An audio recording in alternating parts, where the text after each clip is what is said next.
Do you know more people who enjoy dating or who complain about dating? I feel like most people complain about dating. Why do you think that is? Because they're not happy in their relationships. Now, if there was one thing that you wish that men understood better about women, what would it be? How to be more catering, because I'm tired of giving. What do you mean? You said catering? Yes, because I give more than I receive. So would you say that reciprocity is key in relationships? Yes. Now, do you feel like, who do you think typically invests more into building a relationship, the man or the woman? The woman, of course. Well, like what exactly does a woman do to kind of build a relationship as opposed to what a man does? Well, I feel like we're more supportive, first off, and we're going to do more because we want to see you succeed more, and I feel like most men aren't doing that. I mean, I grew up with this all the time. It's about like the guy doesn't treat me well. He's not nice enough. He's not holding the door for me. And I've also been that guy who's done all of that. And you are overlooked, overshadowed easily by the guy who treats you like shit and is an absolute douchebag. So, Well, see, when I think of like traditional, it's like the guy picking you up, taking you out to dinner, holding the doors, paying for the date, and waiting for sex. I mean, yeah, I think that all though that lies on the woman though. Like that's the power the woman has. and they'll put this ideal up on a pedestal of what a man should be and what they want, and then what they actually go seek out is the entire opposite.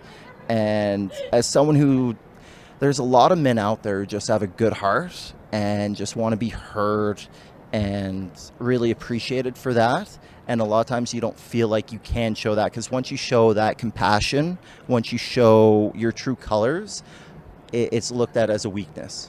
You know, I feel men have to be the providers. Men have to you know, basically give up their entire lives to please a woman, when men, you know, we're only worth what we can provide. Women are worth just for their looks or for you know, basic things, but we need to provide everything in a relationship or in any aspect of life. Mm-hmm. And even if you're able to, you know, attract a woman, are you able to keep her happy, keep her satisfied? Unless you can meet her list, no. So you think that women are really more interested in the situation than they are in the actual man? Yeah, I do. Now, why do women divorce men 70 to 80% of the time, 90% if they're college educated? I don't know, I just heard that one too. If women like have more unconditional love, doesn't it seem like then men would? Well, from what I've seen that, and it usually I've seen that most of the divorces are instigated by women.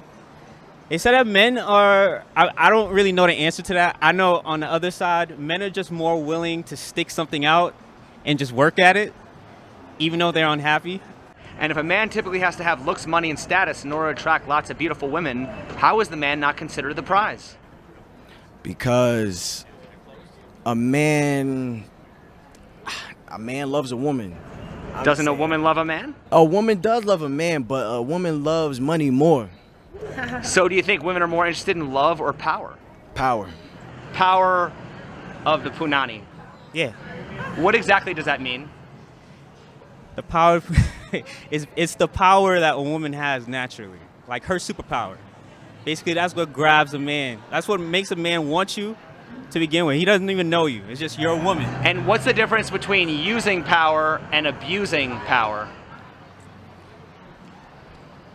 Using it is basically just utilizing it for its purpose. Abusing it is using it for your advantage, but it's going to be at a disadvantage for that other person. So when it comes to the power of the punani, do you think that women are more likely to use or abuse that power?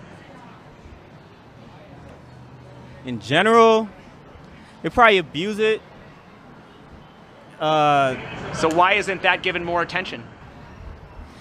Because men are not really going to complain about it. It's you know, you just chalk it up. That's just part of the game. Like, you know, you get played sometimes. It's very rare that I've ever felt that I can open up to a woman, because usually once you do, it kind of comes off as red flags. It comes off as needy. Oh, he's the nice guy. Those kind of aspects. And they want someone to take charge. They want someone who's got their shit together. And it's almost like it's always convoluted. And the message is never on par. It's you're asking for this, you're getting that, and there's no middle ground, and it's very easy for women to kind of move on from a man if you're not meeting those attributes. So if women became more aware of these double standards and men's issues, how much do you think would actually change? I would hope more. I can't say for sure. I mean, I've had these discussions prior, and it seems to get heated, and women go, "You don't know what you're talking about," so you kind of brush it aside and try and find a way around it. But I mean, have you found certain women who are more receptive to these issues than other women? Yes, absolutely. I've got some great friends who are very empathetic, very compassionate, and I think the world of them. But as a whole, most men don't get to experience that, and they aren't treated that way by the majority of women. Now, what are your thoughts on the expression, women don't care about a man's struggles, they just want to show up at the finish line and pick the winners? I honestly, you said women don't care about a man's struggles? Basically, modern women today don't care about a man's struggles. They just want to show up at the finish line and pick the Oh, winners. I think that that's true, because someone like me, I'm going to be there for you and support you. But these new age girls, I don't know about them. They are just ridiculous, and I feel like they're only in it to get what they can get out of it. So why do you think there's the expression, where have all the good men gone, but nobody's asking where have all the good women gone? Well, where have all the good men gone? All the good men gone? They're stupid because they're dating these younger women and they're getting used. So the reason why there's so many good women out here is because we're being looked over. Would you think that when they say that like the answer to where have all the good men gone is in your 20s? Like where it's like an expression where women would look over the good men in their 20s and like pick the bad boys, and then in their 30s they're like, oh well, take me now, but it's like they're kind of salty because we overlooked them in our 20s. So yeah, we do overlook them in our 20s, and I can say we overlook them in our 30s because I've been stuck with some bad men in the 30s, and technically I feel like now it's kind of like there are really no good men. I haven't found a good guy, so we do overlook it. Now, has there ever been a man you wanted that you weren't able to get? Well, I'd like to talk about Bruno Mars. I do want him, and if he met me, he'd want me too. Now, if you had the opportunity to hook up with Bruno Mars, would you take it? I sure would. So when a woman says that I'm not the type of girl, isn't she really saying I'm not the type of girl with you, but I am that type of girl with a guy like Bruno Mars? No, because I'm going to be myself with him regardless of who he is. So if he's going to like me for who I am, then he's going to see that I'm a good woman regardless of anything. Do you think it's true that women will make rules for the wrong guy but break rules for the right guy? I do. As many of you know, I was just banned on TikTok, and we are demonetized on a daily basis on this platform. If you want to help, please consider sending a super thanks below. Every donation helps, and it helps make what we do possible.